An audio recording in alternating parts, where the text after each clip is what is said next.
आप देख रहे हैं न्यूज इंसाइडर के साथ प्रोग्राम स्पेशल रिपोर्ट, जिसमें दिन भर की अहम खबरें पहुंचाएंगे आप तक।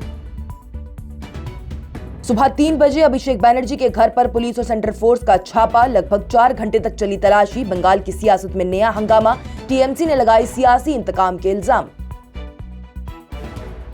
लद्दाख में लैंड डिजिटलाइजेशन पर नया फसाद। सजाद करगिली ने जमीनी हकूक खतरे में होने की कही बात। बोले, मकामी रजामंदी के बगैर लैंड डिजिटलाइजेशन मंजूर नहीं।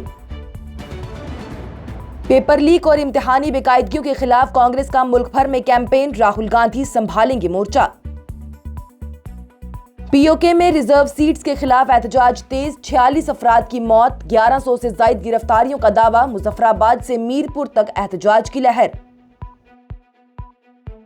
जम्मू कश्मीर से अफस्पा हटाने की मांग तेज। अफस्पा के खात्मे पर उमर हुकूमत की वाज़ेह पोजीशन। माशिर नासिर असलम वानी का बयान। बोले, सबसे पहले जम्मू कश्मीर है अफस्पा से निजात का हकदार।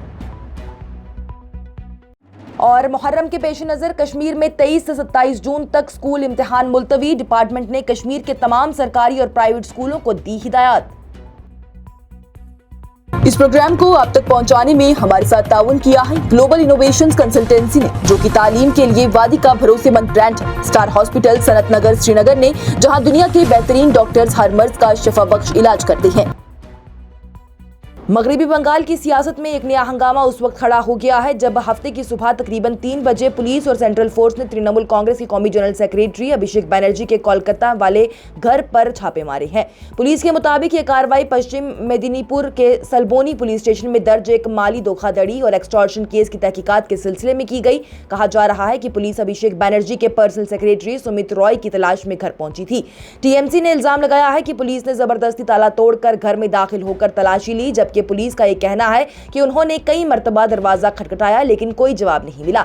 तलाशी का अमल कई घंटों तक जारी रहा और पूरे इलाके को सिक्योरिटी फोर्सेस ने घेरे में ले लिया था। जैसे ही इस वाकये की खबर मिली, टीएमसी की सुप्रीमो ममता बनर्जी फौरन अपने भतीजे अभिषेक बनर्जी के घर पहुंच गई और पूरी सूरत हाल पर नजर रखी। तलाशी के बाद से मीडिया से गुफ्तगू करते हुए अभिषेक बनर्जी ने इल्जाम लगाया कि पुलिस ने ताला तोड़कर पूरे घर की तलाशी ली। हालांकि अब तक ये वाजे ना हो सका कि पुलिस को कोई अहम दस्तावेज या सबूत मिला या नहीं। टीएमसी के कई रहनुमाओं ने दावा किया है कि तलाशी के बाद सीजर रिपोर्ट में निल लिखा गया है, यानी पुलिस को कुछ भी बरामद नहीं हुआ। यह छापा उस वक्त मारा गया जब अभिषेक बनर्जी पहले ही कई तहकीकाती एजेंसीज की रडार पर हैं। 2 दिन पहले ही सीआईडी ने उनसे असेंबली सिग्नेचर फॉर्जरी केस में तकरीबन 6 घंटे तक पूछगिछ की। इसके अलावा उन्हें 14 जून को दोबारा इसी केस में पूछगिछ के लिए बुलाया गया है, जबकि 16 जून को एक साइबर और हेट स्पीच केस में भी सीआईडी के सामने पेश होना है।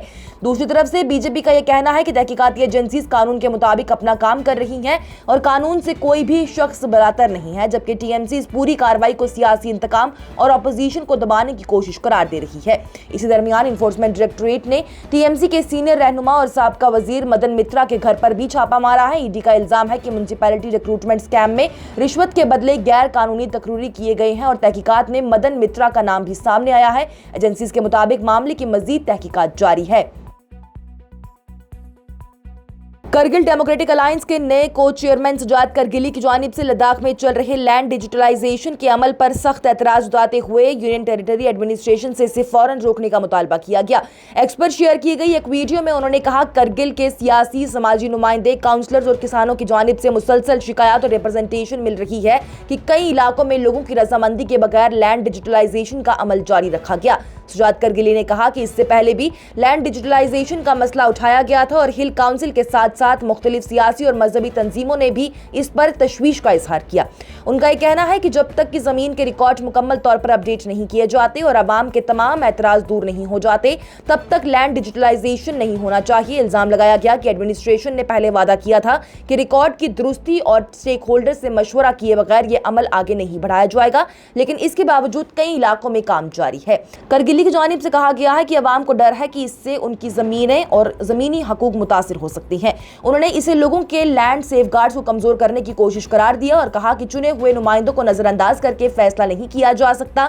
लेफ्टिनेंट गवर्नर से इस मामले में फौरन मुदाखलत करने की अपील की गई है और ऐलान किया गया कि जल्द ही काउंसलर्स, सियासी रहनुमा और दूसरे स्टेक होल्डर्स की एक अहम मीटिंग बुलाकर आइंदा का लाहिया अमल तय किया जाएगा। सजाद करगिली ने अपनी पोस्ट में लिखा है कि मकामी अवाम की रजामंदी के बगैर लद्दाख में लैंड डिजिटलाइजेशन थोपा ना जाए।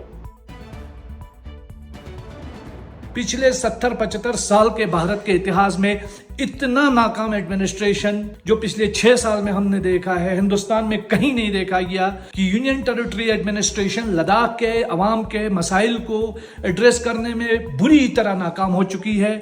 इससे पहले कि लोगों के गम और गुस्से को सड़कों पे देखे, आप इस लैंड डिजिटलाइजेशन को फौरन रोके।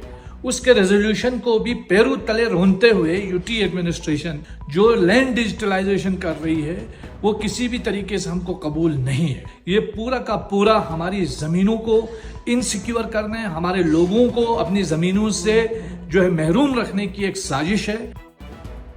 कांग्रेस पार्टी ने मुल्क भर में पेपर लीक, इम्तिहानी बेकायदगियों और बेरोजगारी के खिलाफ एक बड़ी मुहिम शुरू करने का ऐलान कर दिया है। पार्टी के मुताबिक इस कैंपेन के पहले मरहले का आगाज 17 जून को राजस्थान के कोटा से होगा, जहां लोकसभा में leader of opposition Rahul Gandhi एक बड़ी स्टूडेंट कन्वेंशन से खिताब करेंगे। कांग्रेस का यह कहना है कि यह मुहिम उन लाखों तलबा और नौजवानों की आवाज बुलंद करने के लिए शुरू की जा रही है जो कि पेपर लीक, इम्तिहानों में बेज़ाब्तियां और नौकरियों के मसाइल की वजह से मुतासिर हैं।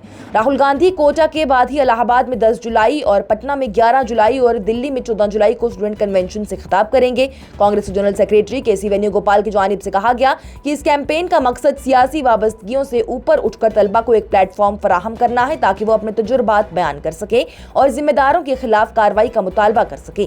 पार्टी ने इल्जाम लगाया है कि मोदी हुकूमत पेपर लीक रोकने, इम्तिहानी निजाम को शफाफ बनाने और नौजवानों के मुस्तकबिल को महफूज रखने में नाकाम रही है। यह भी कहा गया कि वो पार्लियामेंट में इस मसले पर तफसीली बहस और नौजवानों के हकूक के तहफ़्फ़ुज़ के लिए कानूनी इक़दामात का मुतालबा करेगी। पार्टी राहुल गांधी के उन मुतालबात को भी दोहराएगी और उन्हें भी उठाएगी जिनमें नीट को डिसेंट्रलाइज करना, इम्तिहान फीस खत्म करना, पेपर लीक माफिया के खिलाफ सख्त कार्रवाई करना और यूनियन एजुकेशन मिनिस्टर की जवाबदेही शामिल है। कांग्रेस के मुताबिक मुल्क भर में NSUI, यूथ कांग्रेस और पार्टी की मुख्तलिफ यूनिट तलबा तक पहुंचने के लिए कॉलेजेस, यूनिवर्सिटीज, कोचिंग सेंटर्स और सोशल मीडिया के जरिए वसे पैमाने पर कैंपेन चलाएंगी। पाकिस्तान के कब्जे वाले कश्मीर यानी POK में असेंबली की 12 रिजर्व सीट्स के खिलाफ चलने वाले एहतजाज अब ज्यादा शिद्दत इख्तियार कर चुके हैं। मुख्तलिफ रिपोर्ट्स के मुताबिक गुज़िश्ता 4 दिनों से जारी मुजाहिरों के दौरान 46 अफराद के हलाक होने और 1100 से जायद लोगों की गिरफ्तारी का दावा सामने आया है। एहतजाज की क़ियादत जॉइंट अवामी एक्शन कमेटी यानी JAAC कर रही थी, जो कि इन रिजर्व सीट्स को खत्म करने का मुतालबा कर रही है। ये तनाज़ा उन 12 असेंबली सीट्स पर है जो कि मुहाजिरीन के लिए मखसूस हैं, जो कि जम्मू कश्मीर से पाकिस्तान के दूसरे इलाकों में जा बसे थे। 7 जून को POK सुप्रीम कोर्ट ने इन सीट्स को खत्म करने की दरख्वास्त को मुस्तरद कर दिया था, जिसके बाद से मुजाहिरे और तेज हो गई। मुजफ्फराबाद, मीरपुर और दूसरे इलाकों में बाजार, स्कूल, कॉलेजेस और दफ्तर बंद हैं, जबकि इंटरनेट पाबंदियों की वजह से इलाका बाहरी दुनिया से काफी हद तक कट चुका है। रिपोर्ट के मुताबिक पाकिस्तानी हुकूमत ने मुजफ्फराबाद, मीरपुर और पुंछ में मजीद रेंजर्स और फ्रंटियर कंस्टेबलरी के जवान तैनात कर दिए हैं। एहतजाज की हिमायत करने वाले कई रहनुमा पर बगावत के मुकदमात भी दर्ज कर दिए गए हैं। JAAC पर पहले ही एंटी टेरर लॉ के तहत पाबंदियां लगाई जा चुकी हैं, जिसके बाद से इलाके में तनाव मजीद बढ़ गया है। दूसरी तरफ POK में दवाओं और खुराक की आशिया की कमी की भी रिपोर्ट सामने आ रही है। इस सूरत हाल के खिलाफ श्रीनगर समेत कश्मीर के कई इलाकों में पाकिस्तान मुखालिफ मुजाहिरे भी देखी गई हैं। नेशनल कॉन्फ्रेंस के सरबराह की जानिब से भी POK की सूरत हाल पर तशवीश का इजहार करते हुए मुतालबा किया गया था कि यूनाइटेड नेशन एक हकाइक मालूम करने वाला मिशन भेजकर मामले की आज़ादाना तहकीकात कराए। वाज़ेह रहे कि POK में असेंबली इलेक्शन 27 जुलाई को मुनक्कद होने वाले हैं। वहां की असेंबली में कुल 53 सीट्स हैं, जिनमें से 45 पर बराह रास्त इंतखाबात होते हैं, जबकि बाकी सीट्स खवातीन, मजहबी उलामा और टेक्निकल एक्सपर्ट्स के लिए मखसूस हैं।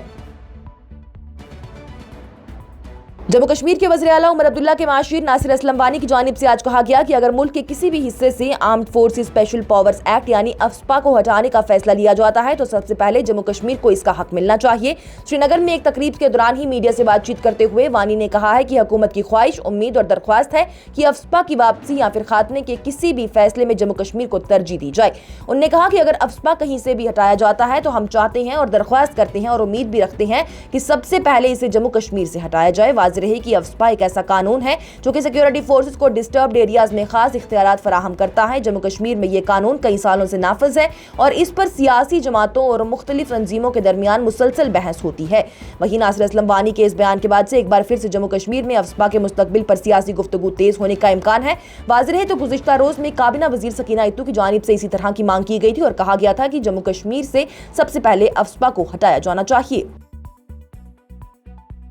और जम्मू कश्मीर के एजुकेशन डिपार्टमेंट ने मुहर्रम के दौरान तलबा और वालिदैन को सहूलियत फराहम करने के लिए एक अहम फैसला लिया है। डिपार्टमेंट ने कश्मीर के तमाम सरकारी और मान्यता याफ्ता प्राइवेट स्कूल्स को हिदायत दी है कि 23 जून से 27 जून तक कोई भी इंटरनल, इन हाउस या टर्म एग्जामिनेशन मुनक्कद न किए जाए।